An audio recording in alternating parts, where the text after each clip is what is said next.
Something happened in my clinic last year that I think about almost every single day. A patient walked in, 62 years old, retired teacher, completely healthy by most measures, and she looked at me and said, "Dr. Sterling, I'm scared.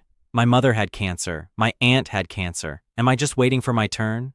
And I had to take a breath, because I hear some version of that question at least twice a week, and the honest answer, the one that surprises most people, is no, you are not just waiting. There is something profoundly powerful you can do, today, without a prescription, without expensive equipment, without overhauling your entire life. I'm Dr. Caleb Sterling, and I've spent over 2 decades working as a cancer physician. I've sat across from thousands of patients. I've watched some of the most heartbreaking cases you can imagine, and I've also watched people make simple, consistent changes to their daily routine and genuinely reduce their cancer risk in measurable, scientifically documented ways. Today, I want to talk about one habit, just one, not a complicated protocol, not a list of 20 supplements, one daily habit that the research keeps pointing us back to, again and again, especially for people over 50. But first, I need to explain something about cancer that most people misunderstand, because without this, none of the rest of it will make sense. Here is what I want you to really hear. Cancer is not a single event. It's a process, a slow, gradual accumulation of cellular changes that can take years, sometimes decades, to develop into something detectable. What that means is this: your body is not passively waiting to get sick. Your immune system is actively identifying and destroying abnormal cells every single day. Your DNA repair mechanisms are constantly working to fix small errors before they become big problems. Your cells have built-in checkpoints that tell them when to stop dividing. Cancer happens when those systems are overwhelmed, or when they stop working as efficiently as they should.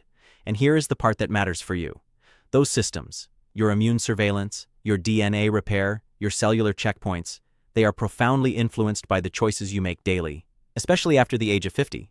Why 50? Because that's when several things begin to shift simultaneously. Your immune response naturally becomes a little less sharp. Cellular repair processes slow slightly. Chronic inflammation, the quiet, low-grade inflammation that doesn't cause obvious symptoms, tends to increase. These changes don't cause cancer on their own, but they create conditions where the process I just described can accelerate if we're not paying attention. The good news, and I mean real evidence-based good news, is that these processes are not fixed. They're modifiable, and the habit I'm about to share with you directly targets multiple cancer risk pathways at once. Let's talk about movement, not intense training, not marathon running, not anything that requires a gym membership or a personal trainer or a 2-hour daily commitment. I'm talking about consistent, daily, moderate physical movement, a brisk walk, a swim, a bike ride, dancing in your kitchen, whatever gets your body moving with some genuine effort for 30 to 60 minutes a day. This is the habit. This is the one the research keeps returning to. And I want to explain exactly why it works, because I think when you understand the mechanism, it becomes much harder to dismiss. Let me start with inflammation. Chronic low-grade inflammation is now understood to be one of the most significant drivers of cancer development. When your body is in a constant state of low-level inflammation, not the kind you feel, but the kind measured in the bloodstream through markers like CRP and interleukin-6, it creates an internal environment that is, in essence, more favorable to abnormal cell growth. Think of it like this. Imagine your body as a garden. Healthy, well-tended soil produces what you want. Inflamed, disrupted soil starts growing things you didn't plant. Regular, moderate exercise is one of the most powerful anti-inflammatory interventions we know of. Studies show that people who walk briskly for 30 to 45 minutes daily have significantly lower levels of inflammatory markers compared to sedentary individuals, even when age, weight, and diet are accounted for. And this isn't a small effect. We're talking about measurable reductions in inflammation that directly correspond to reduced cancer risk in the research literature. Now let me talk about something called natural killer cells. Your immune system has these extraordinary cells, natural killer cells, or NK cells, whose job is essentially to patrol your body and destroy abnormal cells before they can multiply.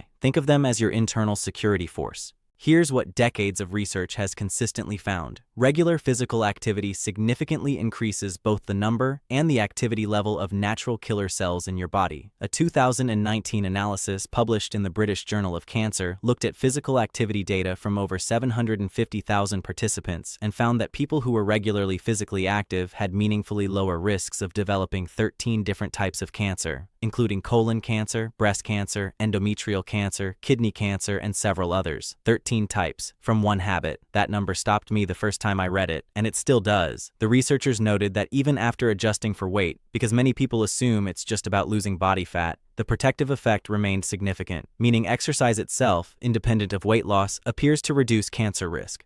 Let me explain one more mechanism because I think it's the one that surprises people most. Your cells are constantly dividing. Skin cells, intestinal cells, blood cells, they're replaced constantly throughout your life. And every time a cell divides, there's a small chance of a replication error. DNA doesn't copy perfectly every single time. Your body has repair mechanisms for this. Proteins that scan newly copied DNA, identify errors, and fix them. This process is called DNA damage repair, and it is absolutely critical to cancer prevention. Guess what significantly enhances DNA damage repair activity? Exercise. Specifically, the cellular stress created by moderate physical activity appears to upregulate DNA repair pathways. Your body essentially treats movement as a signal. Something is demanding more of us. We need to be more accurate. We need to fix our errors faster. Studies in molecular biology have shown that physically active individuals have more robust DNA repair enzyme activity compared to sedentary individuals, even when the two groups are otherwise matched for age and health status.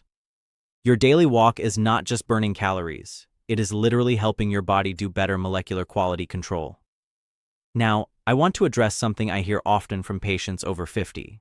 Dr. Sterling, I have joint pain. I had surgery. My knees aren't what they used to be. How am I supposed to exercise? This is a real concern, and I take it seriously. I'm not here to tell you to push through pain or do something your body isn't ready for. What I am here to tell you is that the movement doesn't have to look like it did when you were 30. The goal is consistency and moderate effort, not intensity. Walking is the most studied form of exercise in cancer prevention research, and it's accessible to most people. If walking is difficult, water aerobics, chair-based exercise, gentle swimming, and even slow cycling have all shown positive effects in the literature. The threshold that appears most consistently protective in the research is around 150 minutes of moderate activity per week. That's about 22 minutes a day. 5 days a week for 30 minutes. However you want to divide it. If you're currently sedentary, the data is very clear. Even small increases make a meaningful difference.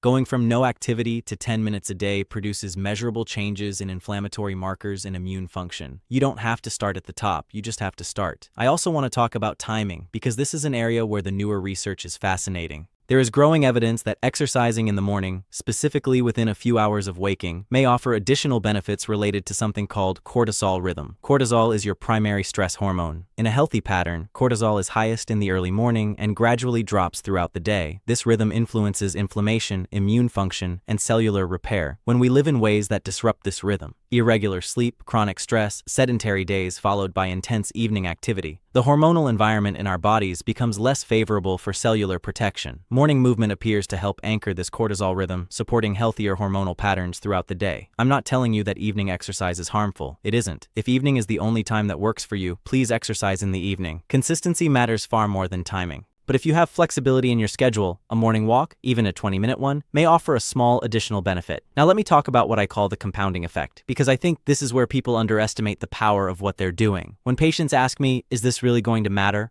I always say the same thing. You're not looking for one dramatic intervention. You're building an internal environment. Every walk you take slightly lowers your inflammatory baseline. Every session of movement slightly boosts your immune surveillance. Every consistent week of activity slightly improves your DNA repair efficiency. None of those individual effects is massive on its own, but compounded over months and years, the research shows a cumulative, dose-dependent reduction in cancer risk that is genuinely significant. A landmark study from Harvard followed participants for decades and found that those who maintained regular physical activity throughout middle age and beyond had substantially lower rates of several major cancers compared to consistently sedentary individuals. Substantially lower. Over decades. From walking.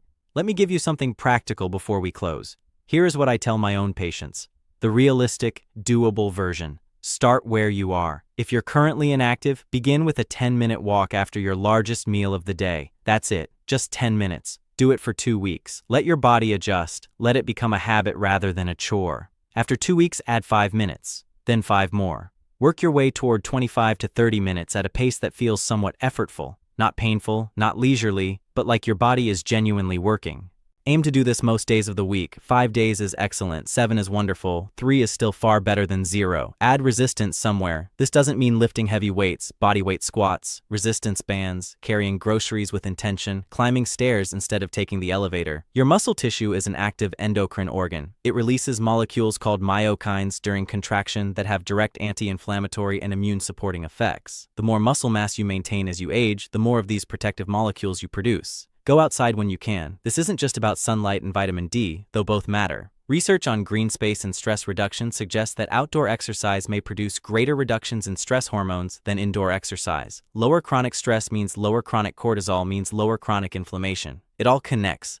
Find movement that you actually want to do. I cannot stress this enough. The best form of exercise is the one you'll actually do consistently. If you hate walking, find something else. If you love dancing, dance. If swimming gives you joy, swim.